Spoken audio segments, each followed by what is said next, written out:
కొద్ది రోజుల నుంచి చూస్తే సోషల్ మీడియాలో ఎక్కడ చూసినా కూలీ హడావిడే కనిపించింది. Super star Rajinikanth, director Lokesh Kanagaraj combo కావడం, తొలిసారి కింగ్ నాగార్జున ఇందులో విలన్గా నటించడం, దానికి తోడు అనిరుద్ధ్ పాటలు వైరల్ కావడం, ఇలా ఎక్కడా లేని హైప్ అంతా ఈ సినిమాపై కనిపించింది. అలా భారీ అంచనాలు ఏర్పరచుకున్న ఈ సినిమా ఎట్టకేలకు ఇప్పుడు థియేటర్లోకి వచ్చింది నేడు. మరి అభిమానులు ఆశపడినట్టు రజనీకాంత్ హిట్ కొట్టారా? కూలీ సినిమా ఏ విధంగా ఉంది ఒకసారి రివ్యూలో చూద్దాం. స్టోరీ వైజ్ చూస్తే దేవరాజ్ అలియాస్ దేవా రజనీకాంత్ తన గతాన్ని పక్కన పెట్టి అజ్ఞాతంలో బతుకుతాడు. ధూమపానం, మద్యపానాన్ని నిషేధించే కఠినమైన నియమాలతో ఒక బోర్డింగ్ హౌస్ రన్ చేస్తాడు. ఈ క్రమంలో దేవా ప్రాణ స్నేహితుడు రాజశేఖర్ చనిపోయాడని తెలుస్తుంది. రాజశేఖర్ చివరి చూపు కోసం దేవా ఇంటికి వెళ్తాడు. ఈ క్రమంలో రాజశేఖర్ కూతురు శృతి హాసన్ దేవాని అడ్డుకుంటుంది. బాధతో వెనుదిరిగి వెళ్ళిపోతాడు. అయితే రాజశేఖర్ చనిపోవడానికి కారణం హార్ట్అటాక్ కాదని మర్డర్ అనే విషయం కనిపెడతాడు. అంతలోనే రాజశేఖర్ కూతురు ప్రీతితో పాటు ఇద్దరు చెల్లెల ప్రాణాలకు ముప్పు ఉందని దేవా తెలుసుకుంటాడు. వారిని రక్షించడానికి రంగంలోకి దిగుతాడు.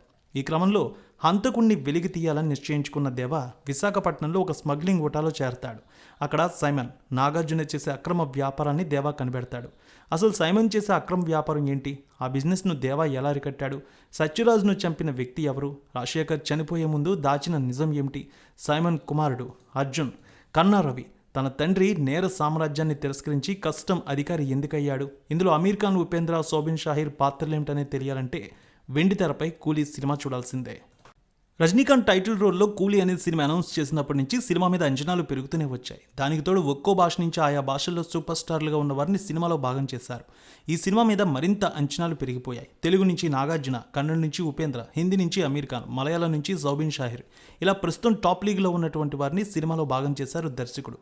దీంతో అసలు సినిమా కథ ఎలా ఉండబోతోందని ముందు నుంచి ఆసక్తి అందరికీ ఏర్పడింది. టీజర్, ట్రైలర్ కట్స్ కూడా అదిరిపోయాయి. సో మొత్తానికి అసాధారణ రీతిలో మరణించిన స్నేహితుడి మరణానికి కారకులు ఎవరనేది తెలుసుకోవడమే ఒక మాజీ కూలీ యూనియన్ నాయకుడు మొదలుపెట్టిన ప్రయాణమే ఈ కూలీ కథ. ఫస్ట్ హాఫ్ అంతా చాలా ఫ్లాట్గా జరుగుతుంటే సెకండ్ హాఫ్ కన్నా కాస్త ముందు వచ్చిన ప్రీ ఇంటర్వెల్ నుంచి సినిమా ఆసక్తికరంగా మారింది. సెకండ్ హాఫ్ మీద అంచనాలు పెంచేలా ఇంటర్వెల్ బ్యాంక్ కట్ చేశారు. సెకండ్ హాఫ్ మొదలైన తర్వాత అసలు కథ నెమ్మదిగా అర్థమవుతుంది. క్లైమాక్స్ అరగంట మాత్రం అదరగొట్టేశారు. చాలా డీసెంట్గా అయితే రాసుకున్నాడు డైరెక్టర్. ముఖ్యంగా అమీర్ ఖాన్ పాత్ర ఎంట్రీ అదిరిపోయింది.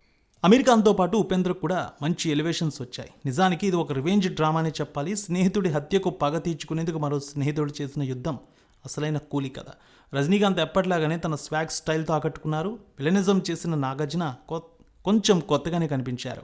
ఆయన పాత్ర డిజైన్ చాలా బాగుంది. ఇక సత్యరాజ్, ఉపేంద్ర రోల్స్ బాగున్నాయి. శృతి హాసన్ కూడా ఇచ్చినంత వరకు న్యాయం చేసింది తన పాత్రకి. దయాలుగా చేసిన మలయాళ నటుడు శోభిన్ మెస్మరైజ్ చేశాడు నటనతో. కళ్యాణిగా చేసిన కన్నడ నటి అక్షరామ్ కూడా చిన్న రోల్ అయినా చాలా బాగా చేసింది. అమీర్ ఖాన్ పాత్ర super, rich visual, star value సూపర్గా ఉంది. ఇక అనిరుద్ధ్ గురించి చెప్పుకోకర్లేదు. చాలా సాధారణమైన సన్నివేశాలను కూడా తన బ్యాక్గ్రౌండ్ మ్యూజిక్తో ఎలివేషన్ ఇచ్చాడు. ఇక నిర్మాణ విలువలు ఎక్కడా కూడా తగ్గలేదు, అద్భుతం. సో మొత్తానికి కూలీ సినిమా అయితే ఒక మంచి పాజిటివ్ టాక్నే సంపాదించుకుంది.